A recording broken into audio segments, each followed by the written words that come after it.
Makeup નું trial પહેલા જ લઈ લેજો, પછી રોવાનો બેસી કે મને આ ટાઈપનો મેકઅપ નથી ગમતો એમ. હા આંટી મને ખબર છે આને છે ને પછી કાંઈ નથી ગમતું.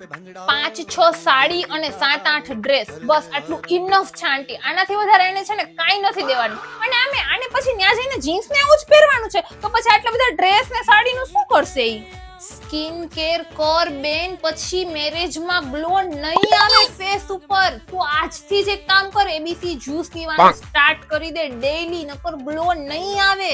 અને મેરેજમાં છે ને ત્યાં તારી બાજુમાં હું બેઠી હોઈશ, એટલે જે કાર્ડ ને ગિફ્ટ્સ ની આવે ને બધું મારા હાથમાં આપતી જાજે. એટલે હું છે ને પર્સમાં રાખતી જાઉં સાચવીને.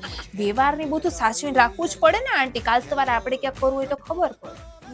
નહીં, આ હેરસ્ટાઈલ નથી સારી લાગતી તને. આમાં છે ને તારું માથું છે ને બહુ મોટું લાગે છે. આ નહીં, તું બીજી હેરસ્ટાઈલ સિલેક્ટ કર લે, આ નથી સારી લાગતી. તારા હલ્દીના આઉટફિટ જોડે જે મેચિંગ ચૂની છે ને હું લાવી છું, તો તું ઈ જ પહેરજો. નહીં, આ ચૂની નહીં સારી લાગતી, કે મેચ જ નહીં આવતી, આખો લુક તારો ખરાબ કરી નાખશે. હું લાવી છું ને ઈ જ ટ્રાય કરજે તું, એકવાર જોજે, તને બહુ જ ગમશે, બહુ જ ફાઇન છે. આંટી એક કામ કરો, તમે છે ને આ ડ્રેસ છે ને ઈ સાઈડમાં રાખી દો, આ એના બેગમાંથી કાઢી નાખો. આ કલર જ એને નથી ગમતો, આ કોઈ દિવસ નહીં પહેરે, એને હાથે નહીં અડાડે, એટલે કહું છું આ ડ્રેસ કાઢી નાખો તમે. આ નથી